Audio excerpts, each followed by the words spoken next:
Too many people think that keywords are something you choose once and then forget about. The reality is that this could not be further from the truth.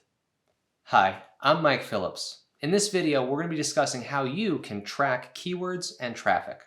We'll discuss the vital business importance of these metrics, the ways that you can measure it strategically, some pitfalls to avoid, as well as homework for you to practice what you've learned. Let's get started. SEO tracking is about measuring the progress and performance of your SEO campaigns. How you track the progress and performance is essential. Why? Because what gets measured gets improved. SEO tracking shows you what's working, what's not, and where you can improve. All of these are critical to the SEO specialist. Here are a few metrics that master SEO specialists track that produce direct and tangible business results. They track backlink growth and organic traffic volume. Click-through rates and keyword rankings are also key numbers. Awareness of bounce rates and domain authority are absolutely critical as well. And of course, conversions. That's where you turn your traffic into business. Most SEO experts use tools to track all these metrics, but some use proprietary software partnerships with various providers. Good SEO software can help you build a powerful dashboard to keep a good pulse check on how your SEO efforts are performing. Many of those tools even have built-in analytics to help you pull out the trends from all the noise. Although these tools are valuable and priced accordingly, they're not the only way for you to get the key numbers that you need to succeed. If you're bootstrapping an SEO effort, there are some manual efforts that you can do as well. Are manual efforts more time consumptive? Yes, but perhaps your circumstance makes that time investment worthwhile. On the other hand, maybe it's worth the investment in a software that builds a dashboard and has canned analysis reports built in. That's a case I leave to you to decide. For this video, we'll discuss a key mindset you need to have as an analyst and things that you should focus on, whether you're doing them manually or using a software provider. Let's walk through a few key areas for you to bear in mind as you analyze your keywords and traffic. The first principle is called the 80-20 rule. This is a statistical guide rule that says that 80% of your insights will come from 20% of your data. It's a mathematical way of saying there is a signal in the noise. You will often have such a wide array of data points that to pick the trend out of all of that information is the art and value of what you can bring to an analysis.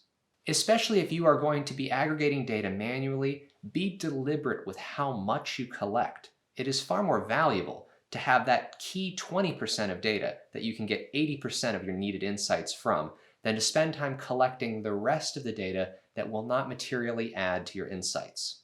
Another thing to focus on is that if your resources are in fact limited, focus on non-brand keywords early on. In the beginning, you're really courting two types of searchers, high intent and discovery. High intent searchers are the ones who know your name and are using Google just as a shortcut to get to your properties and your content. Discovery searchers don't yet know about you, and they're hoping that keyword queries will be able to bring them to relevant insights. You want to be those relevant insights. So early on, focusing on discovery ranking can be extremely helpful. As your business matures and you have more resources, you may find that competitors try to rank for your name, especially with paid and organic content. It's at this time that ensuring you rank stronger for your branded products, company name, and services is essential. Again, early on, focus on discovery and then broaden into the high-intent branded search terms. A third trick that you can try is to look for where Google places the people also ask suggested search queries on page 1. If this section appears higher up in the top 10, such as rank 2 or 3, it's a good sign that users are looking for other content. Ultimately, it may be that this query is not one worth the effort to rank in. Remember, Google is learning from people, and if people are using a search term to begin with, but are ultimately finding the results they want on another one, you should not overinvest your time in those initial queries that are not answering their questions. Another key thing to consider is that you should be protective of your golden keywords. These are keywords that you are already ranking high for. As you analyze and track, you want to make sure that these keywords do not slip. Preserve and defend your position to maintain authority in these spaces. You should also set strategic goals. Look for keywords that you are almost on page 1 for and set strategic efforts to elevate these terms.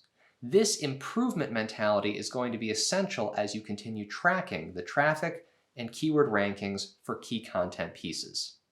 And lastly, determine some key content areas that you want to expand into.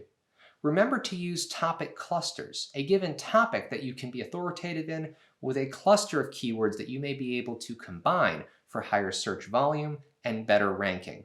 Taken in total, the 6 areas we just discussed are key to getting keyword and traffic tracking right. Whether you are collecting the data manually from manual sources and manual Google searches, or investing in a high-quality dashboard, these 6 strategies will help you make the most sense and get the most mileage out of your investment. Now that we've covered key areas to help you get keyword and traffic tracking right, I want to go over a few pitfalls that you should be careful to avoid. Both pitfalls fall on a continuum. It is the time and expense continuum. The less time things take, generally the more expense you need to invest. Conversely, the less expense you want to lay out, the more time you will need to invest. The pitfall when it comes to tracking and analyzing keywords and traffic is not optimizing your solution for where your business is at. Nowadays, there are a number of excellent firms that you can choose to help you build a dashboard and have analysis assistance. On the flip side, you may simply not have the revenue to support contracting services like this. And that's not wrong. What you'll need to do is invest a whole lot more time. Bear in mind that you may need to increase headcount or de-emphasize other priorities to make bandwidth available for these efforts. The balance needs to be an ROI scenario. What is the opportunity cost of taking your time away from other tasks compared to the cash outlay you will need to spend on softwares or services? Avoiding these pitfalls is as simple as providing a strong business analysis. Make an informed choice and look for a return on your investment of time or money. Now it's time to practice what you've learned. Your first assignment is to make a business case analysis and determine whether it's worth investing the time or the money in how, not whether, you're going to pursue keyword and traffic analysis. Once you decide the path you're going to take, practice implementing the 6 strategies we discussed in this course. The mindset of how you approach the data will be the same whether you are contracting a service or you are doing the manual query and data mining yourself.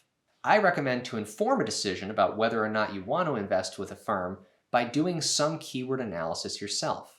This initial pilot will give you a sense of the amount of time it takes to invest and allow you to realize whether it's worth doing yourself or not. Doing a pilot with a keyword topic cluster is a good way to gauge how much time it will take you to track the performance of these keywords on your own, and then you can read up on certain benefits of SEO tracking software. Compare and contrast the cost and the time you put in, and you will have mastered the skills that we've talked about today.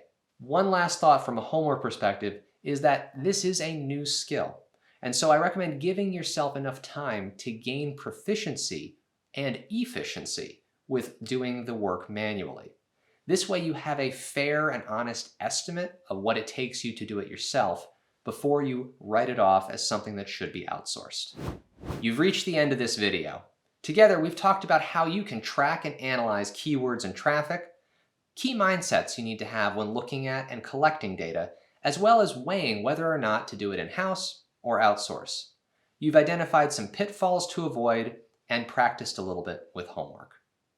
Thank you so much for learning with me. I'm Mike Phillips, and remember, keywords are not something you choose just once and forget. They are something you constantly analyze because what gets measured gets improved.